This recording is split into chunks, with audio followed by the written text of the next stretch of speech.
Hello everybody. मैं Sudhir Agarmure, assistant professor, Shri Mathuradas Mohta college Nagpur, department of computer science.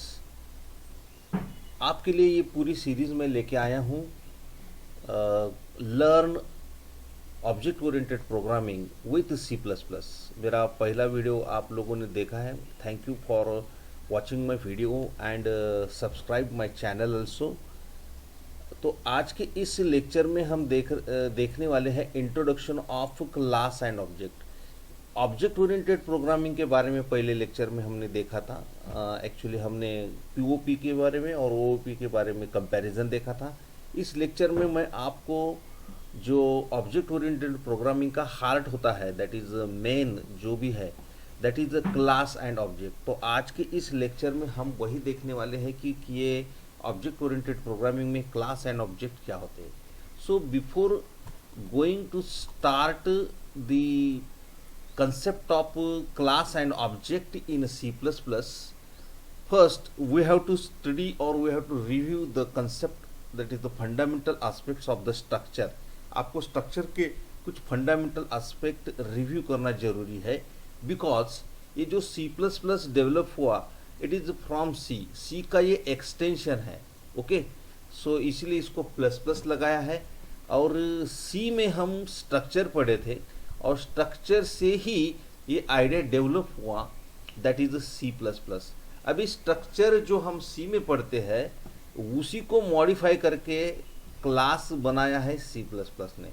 तो मैं जब भी क्लास पढ़ाता हूँ तो first I will like to review the fundamental aspects of the structure, then example of structure means इसमें हम देखेंगे कि स्ट्रक्चर कैसे वर्क करता है, एंड आफ्टर दैट हम देखेंगे कि what is a class and what is a object. So let us start our today's lecture.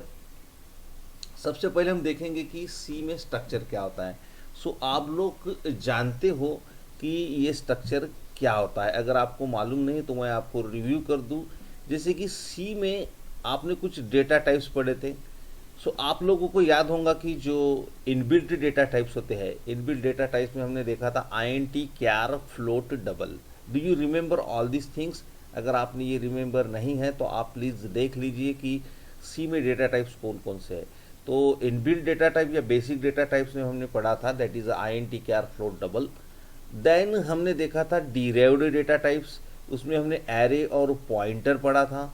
And after that you study about the user defined data types, मतलब 3 types के data types होते हैं इन सी language. Okay, सो सी plus plus में भी ये तीनों data types है, like inbuilt data types, derived data types and user defined data types.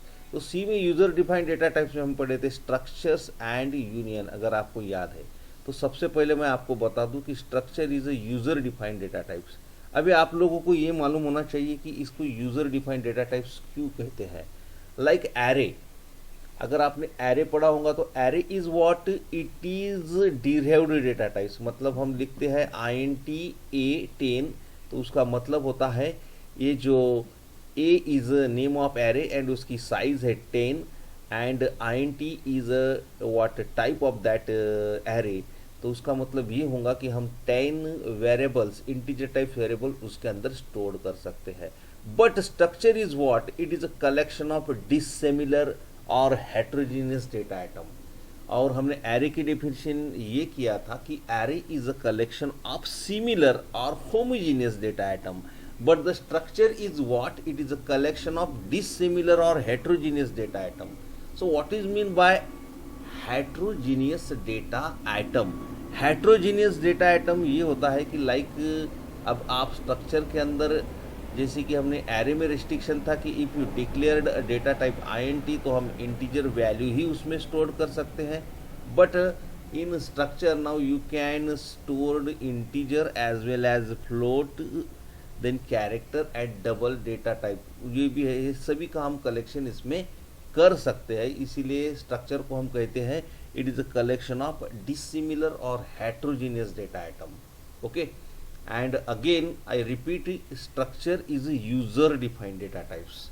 So इसकी और एक डेफिनेशन हम कह सकते हैं कि structure is a collection of mixed data. Same meaning हो रहा है कि डिसिमिलर और हेट्रोजीनियस का मतलब होता है mixed. It is a collection of mixed data item which represent a single entity. मतलब सिंगल एंटिटी में हम मिक्स्ड डेटा रिप्रेजेंट कर रहे हैं कलेक्शन करके, right. So structure helps to construct complex data type and is more meaningful. जो complex data type होता है, कॉम्प्लेक्स मतलब लाइक अगर हम एग्जांपल ले complex number, so complex number को रहते हैं two parts, that is real part and imaginary part. So it is a complex, real भी है इमेजिनरी भी है। So to represent such types of complex entity structure is very helpful. Okay, so structure से हम ये construct कर सकते हैं this type of like complex data type. It is somewhat similar to array, but an array holds the data of similar type only. The same meaning, array में collection होता है data items का, but similar data items का। Structure में भी collection होता है data items का, डेट इज डेटा टाइप्स का, but structure contains what mixed data item और heterogeneous data item. So structure creates a data type. अभी स्ट्रक्चर एक नया अपना डेटा टाइप क्रिएट करता है। जैसे कि जो इनबिल्ट डेटा टाइप है हमारा INTCHAR फ्लोट डबल है, but structure creates a data type that can be used to grouped atom. अब इस नए डेटा टाइप के अंदर हम, that is user defined data type पे हम ग्रुप ऑफ आइटम स्टोर कर सकते हैं और different data types of different data types, हम डिफरेंट डेटा टाइप्स का एक ग्रुप बना के रिप्रेजेंट करते हैं into a single type. Okay, ये एक टाइप में हम 3-4 मिक्स्ड डेटा आइटम रिप्रेजेंट कर सकते, क्रिएट कर सकते हैं। So to handle real world data, integers, characters, real numbers और स्ट्रिंग इज रिक्वायर्ड। जो भी रियल वर्ल्ड डेटा है, रियल वर्ल्ड डेटा मतलब जब हम काम करते हैं, रियल वर्ल्ड डेटा मतलब आपको मैं सिंपल समझाता हूँ। Suppose take example of books, here I take example of books. So books जो होता है, suppose you have to represent a book. So book is a collection of number of things. जैसे कि बुक को name होता है and that name को हमको डेटा टाइप कौन सा लगेगा to represent a name of book. So it will be a string, that is a character data type. हम बुक का नाम लिखेंगे तो कैरेक्टर्स में लिखेंगे। ओके, टाइटल भी कैरेक्टर्स में लिखेंगे, नेम ऑफ ऑथर्स भी कैरेक्टर्स में या स्ट्रिंग्स में लिखेंगे। बट अगर आपको उसकी बुक के नंबर ऑफ पेजेस लिखना है, so number of pages it is in integer. ऐसा तो आप कभी कहेंगे नहीं कि इसको जो पेजेस है वो 1.5 है, नहीं, उसका जो पेजेस है वो आपको इंटीजर में देना पड़ेगा।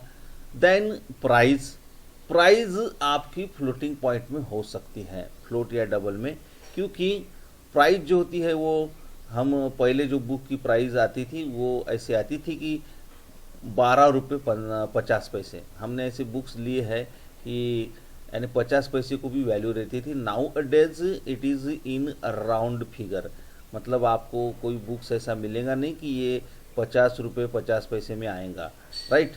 बट पहले ऐसे 50 पैसे में भी आता था। तो उसकी जो प्राइस होंगी we required to store the price data in a floating point. तो आप लोग समझ रहे होंगे कि book is a collection of things such as title, author, call number, publisher, number of pages, then price, date of publication. तो ये सब जो डेटा हमको रिप्रेजेंट करना है बुक्स के बारे में, so we required different types of data types like data items. Means INT भी लगेगा, इंटीजर भी लगेगा, कैरेक्टर भी लगेगा, रियल नंबर और स्ट्रिंग यहाँ पे हमको लगेगा। कहीं कैरेक्टर्स टाइप डेटा लगेगा, कहीं स्ट्रिंग टाइप डेटा लगेगा। तो मुझे लगता है आपको स्ट्रक्चर का थोड़ा बहुत आइडिया आ चुका है, रिवाइज हो चुका है। Now to store the data about the book we required same thing, that is name के लिए हमको स्ट्रिंग लगेगा, प्राइस के लिए फ्लोट एंड पेजेस के लिए नंबर। नाउ ये एक हम एग्जाम्पल के जरिए मैं आपको समझाना चाहता हूँ how to implement structures in C practically. जब हम एक स्ट्रक्चर बनाते हैं तो सबसे पहले हम मेन लिखते हैं। इनसाइड द मेन, मेन यहाँ से स्टार्ट हुआ है। Then you have to use a keyword struct and book is the name of structure. यहाँ बुक क्या है? Book is the name of structure. Then structure definition start with open curly bracket. Then इस book की information represent करने के लिए हमको different types of data लग रहा है। That is to represent a name of books we take a character data type. Then to represent price you have to declared float data types. And हम pages के लिए हमको INT type variable लगेगा। नाउ ये जो होता है, ये होता है स्ट्रक्चर का structure. Now the book is the name of structure and struct is the keyword. It declares that book is a structure data types and open curly और close curly bracket with semicolon बताता है कि structure definition completed. Now this structure have a three structure members. Structure members हमारे पास कितने हैं? 3 है। Name, price and pages, these are the 3 structure members. आप लोगों को ये याद रखना है, these are called 3 structures members. Now this statement create 2 structures variable. फिर से आप याद रखो, name, price and pages, these are the structure members and the statement struct book, book is the name of structure, struct is the keyword, and after that b1 comma b2 means हमने इस structure के variable create किए b1 and b2. Here b1 and b2 are called structure variable, whereas name, price, pages are called structure members. Okay, now how to store? Now b1, that is the structure variable b1, can store the value of name, price and pages also. It can store these 3 values. b2 can also store these 3 values, name, price and pages. Okay, so how it works? So simple. The statement printf shows the user that message, enter the name, price and number of pages of 2 books. 2 books, मतलब पहली book की information b1 में store होंगी, दूसरी book की information b2 में store होने वाली है। अब हम ये डेटा लेंगे कैसे? सिंपल, स्कैनएप में यहाँ 3 फॉर्मेट दिए है, %C, %F, %D। Now understand why it declare %C, %F, %D, because now we are going to input 3 values. First value that is ampersand, that is b1 dot name. b1 dot name means we are entering name of the book. Actually इसके लिए हमने character data types लिया है, तो book का name हम single characters में लेने वाले हैं। एंड इट इज़, जो भी हम बुक्स का नाम देंगे, it will be stored the variable name, लेकिन यहाँ पे हमने b1 डॉट नेम लिखा है, एंड नेम नहीं है। It is not ampersand and, it is ampersand b1 dot name, and this value is a character data type, so we specify its format %C. So first value जो entered होंगी, it is of character data types and it will be stored b1 dot name. Similarly, second value will be stored b1 dot price. Price is a floating data type, so that we take %F, and comma करके हमने दिया है b1 dot pages. It is for pages is the integer data types, so we specify here %D.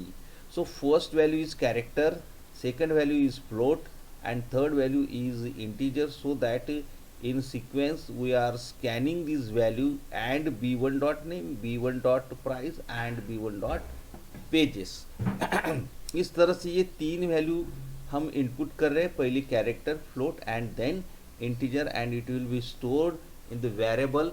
देखो यहाँ structure variable का नाम same है, that is b1, it is common, but the जो वेरिएबल्स है, स्ट्रक्चर वेरिएबल, स्ट्रक्चर के जो members है, it is different, name, price and pages.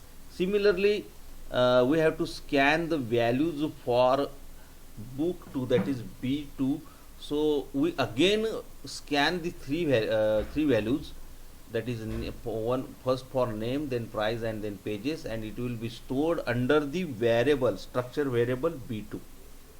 Now b1 and b2 are called structure variable.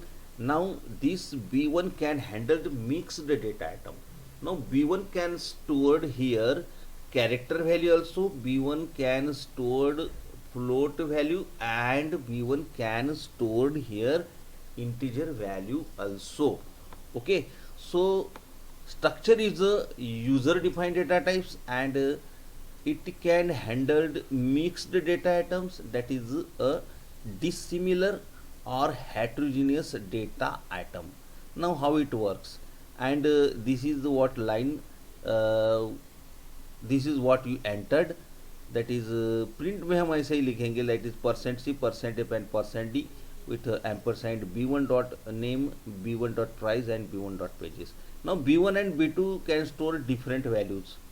Okay, b1 and b2 can store different values. b1 and b2 are called structure variable, and it stored three different values separately. तो output ऐसा आएगा, enter the names, price and number of pages of two books. तो पहले books का हमने नाम दिया capital A, उसकी प्राइस है 100.00 एंड उसके पेजेस है 354. जो कि दूसरा बुक है जिसका नाम है सी एंड इट्स प्राइस इज 256.50 पैसा, एंड उसके जो पेजेस है दैट इज 682, एंड हमको आउटपुट में ये मिलेगा. ओके, सो आप लोगों को समझ में आया होगा. b1 and b2 are called structure variable, and it stored three different values of different data items. So this is about the structure. Now some aspect जो है fundamentals aspects of the about the structure. सबसे पहले हमको मालूम होना चाहिए declaration of structure क्या होता है and accessing of structure element क्या होता है. अभी प्रीवियस एग्जांपल के बारे में हम बात कर रहे हैं. स्ट्रक्ट बुक जो स्टेटमेंट होता है, it defines the new data types called book. Book नाम का हमने एक नया डेटा टाइप बनाया है, and each variable of book data type will consist of characters variable called name, a float variable it is called price, and integer variable called pages.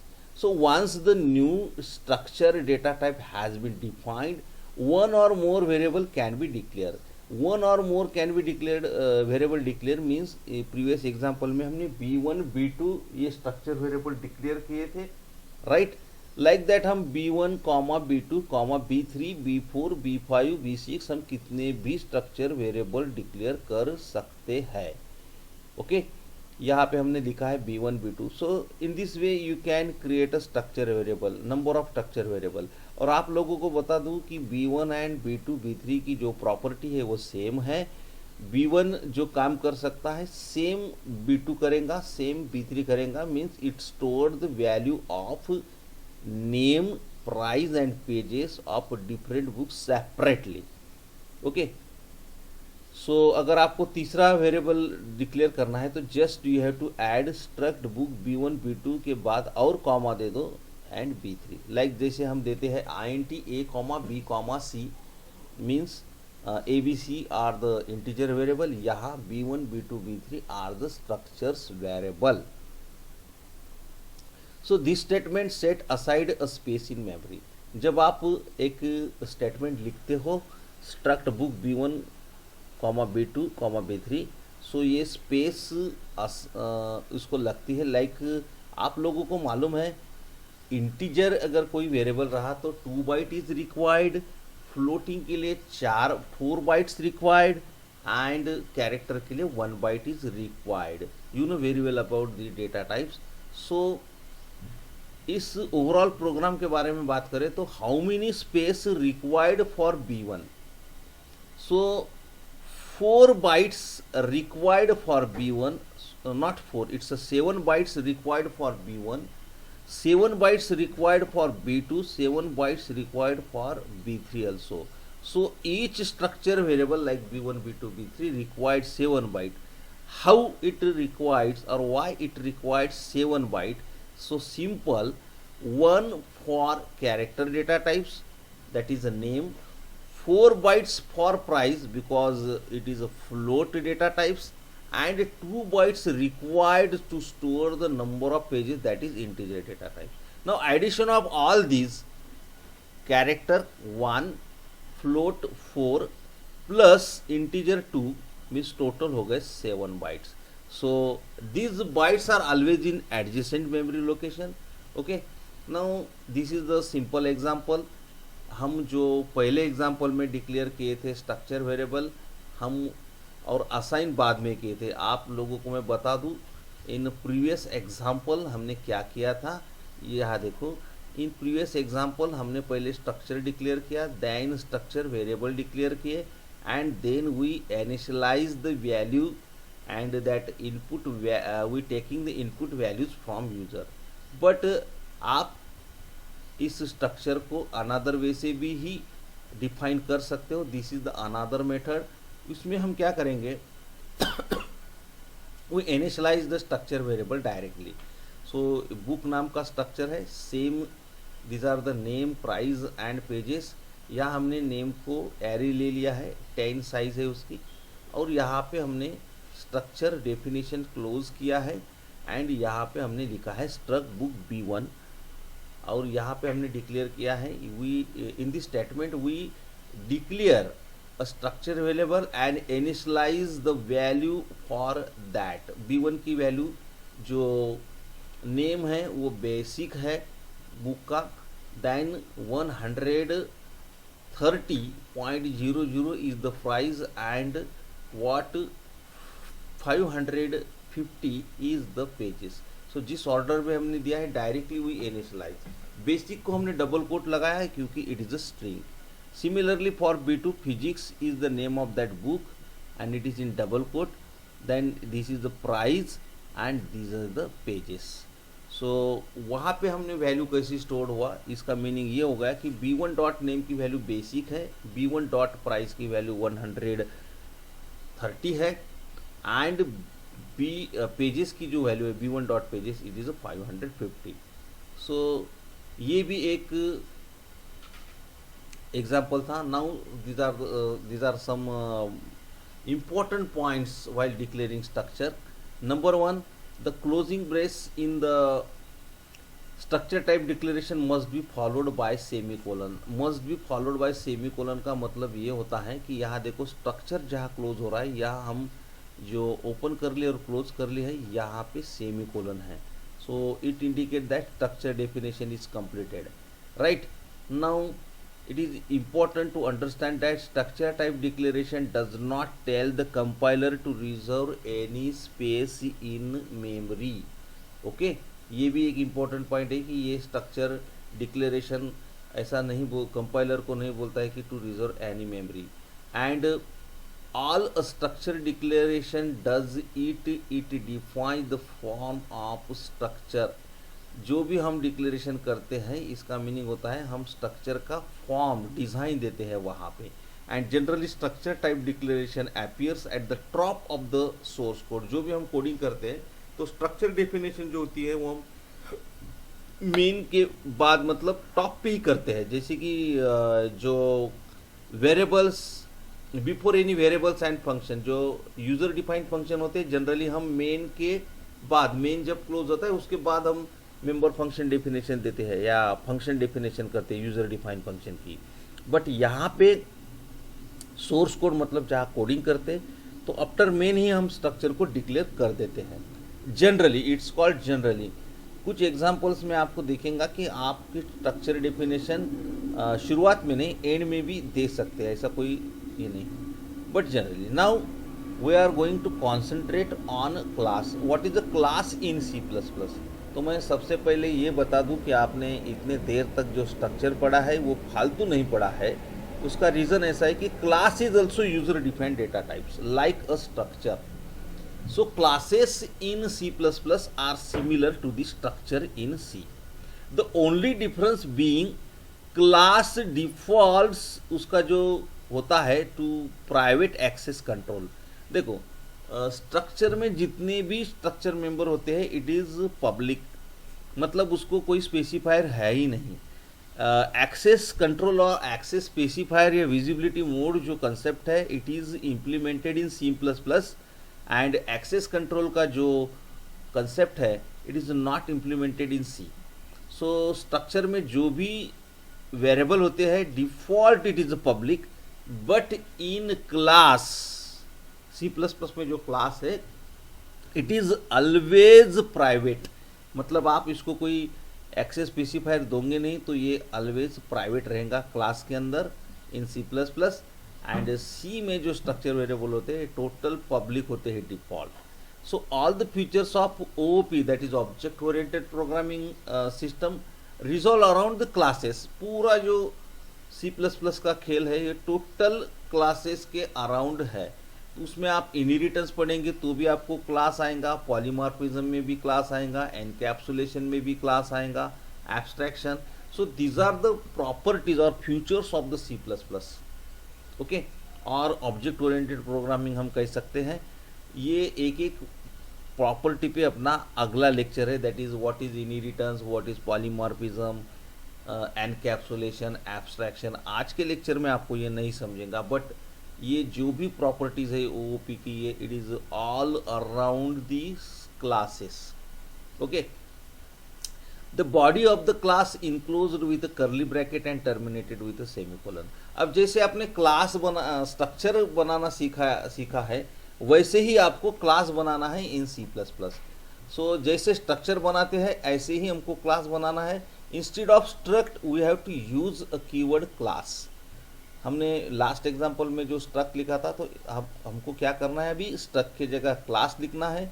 Then वहाँ structure variable था, यहाँ class का नाम रहेगा, वहाँ structure का नाम था, यहाँ क्लास का नाम रहेगा। देन ओपन कर ली, क्लोज कर ली, टर्मिनेटेड विथ सेमीकोलन, और उसके अंदर रहेंगे data member and member function. Suppose एक क्लास का हम एग्जाम्पल लेते हैं। Suppose mango, apple and orange are the members of the class fruit. Fruit नाम का एक क्लास है और फ्रूट्स में कौन से आते हैं, यही मैंगो, एप्पल, ऑरेंज। तो ये फ्रूट बन गया हमारा क्लास, और उसके जो मेंबर्स है वो यानी उसको बोलेंगे ऑब्जेक्ट्स। यहाँ क्या होंगे, mango, apple and orange are called objects. उसके जो मेंबर्स है उसको हम बोलेंगे objects. Behaves like built in data type of C plus plus. तो क्लासेस के बारे में हम डिटेल्स नेक्स्ट लेक्चर में पूरा देखने वाले हैं। Then building block of C++ that leads to the object-oriented programming is a class.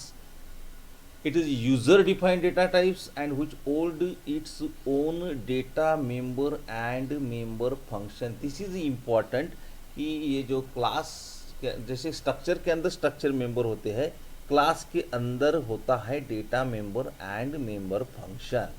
Structure के अंदर ओनली डेटा मेंबर्स ही रहते थे, मतलब स्ट्रक्चर वेरिएबल रहते थे। बट यहाँ पे भी वेरिएबल्स रहने वाले हैं, लेकिन उसको हम कहेंगे data members, and member function is extra part. वो स्ट्रक्चर में नहीं था जो क्लास के अंदर है, and which can be accessed and used by creating an instant of that class. So a class is like a blueprint of an object. Object की blueprint class होता है, and class content data member and member function declaration either privately और publicly. अभी एक class की खासियत है, inside the class you can declare data member and member function privately और publicly. Now private, public and protected, these are the three visibility mode available in C plus plus. मतलब आप data hidden करके रख सकते हैं। अगर आपको data hidden करके रखना है तो you have to declare it as a privately, और जो डेटा आपको शेयर करना है अदर वर्ल्ड के साथ you have to declare that data publicly. ये जो विजिबिलिटी मोड है या एक्सेस स्पेसिफायर है ये भी मैं आपको नेक्स्ट आने वाले लेक्चर्स में डिटेल बताऊंगा। Then class is a collection of heterogeneous element. Structure is also collection of heterogeneous element. Like class is also heterogeneous element, collection of heterogeneous element in which values of different data types can be stored into a single variable of a class called object. Okay, वहाँ पे हम different data types की जो values है वो stored कर सकते इन a single variable, और क्लास का जो वेरिएबल होता है उसको हम कहते हैं object. So object is a variable of class. Then object contain values of data members and code of the member function declare within the class. Object क्या कंटेंट करता है? ऑब्जेक्ट वैल्यूज कंटेंट करता है, जैसे कि स्ट्रक्चर में structure variable क्या content करता है? वैल्यू स्ट्रक्चर वेरिएबल की। Like object content the data members, values of data members of the class and member function also. So member function एक एक्स्ट्रा पार्ट है क्लास के अंदर जो स्ट्रक्चर में नहीं है. Then private access specifier prevent data from another class called data hiding. हम private जो डेटा रखते हैं वो ये हाइड करके रखते हैं. And member function can be defined inside the class definition और आउटसाइड द क्लास डेफिनेशन. अब आने वाले लेक्चर्स में मैं ये भी बताऊंगा आपको. जो नेक्स्ट लेक्चर मेरा है, जो नेक्स्ट वीडियो है, उसमें हम देखेंगे कि क्लास कैसे बनाते हैं, प्रैक्टिकली कैसे इम्प्लीमेंट करते हैं, और उसके अंदर जो मेंबर फंक्शन की हम बात कर रहे हैं उसकी जो डेफिनेशन होती है हम क्लास के अंदर भी दे सकते हैं, क्लास के बाहर भी दे सकते हैं. Then object. अभी actually object is the variable of class. Simple. Object is the run time entity of in OOP. Object oriented programming के बारे में अगर हम कहेंगे तो ऑब्जेक्ट ये एक रन टाइम एंटिटी है. Object is the variable of class which can perform operation on data members and member function. Object ये क्लास का वेरिएबल है और ये ऑपरेशन करता है, it performs operation on data members and member function also. Then object takes memory. जैसे कि हमने देखा था कि स्ट्रक्चर वेरिएबल को मेमोरी लगती है, and it is what addition of all the data items, all the variables. Like that object takes also memory at the run at the time of declaration, and it is depend on data type and class member of a class member. Class member के जो data type है उसकी जो addition होती है like a structure. And when the program is executed the object interact by passing argument to the member function. अभी जब program execute होगा मैं आपको ये C++ का प्रोग्राम भी बताने वाला हूँ और उसमें आप डेमोन्स्ट्रेशन भी लेने वाले हैं कि इसको कैसे डिक्लेयर करते हैं एंड हाउ इट वर्क्स. सो जो ऑब्जेक्ट होता है ये इंटरैक्ट होता है, कैसे इंटरैक्ट होता है? By passing the arguments of the member function. And object contain values of the data members. Object जैसे स्ट्रक्चर वेरिएबल जो रहते हैं it contain values of the structure variable. Like that object contain values of data member and code of the member function. So thank you for watching my video. Next video में मैं आपको पूरा demonstrate practically दिखाने वाला हूँ कि how the class is defined and how the object is created. Thank you and please subscribe my channel and like also my this video और comments में लिखिएगा कि आपको इसमें क्या इम्प्रूवमेंट चाहिए. सो बाय बाय.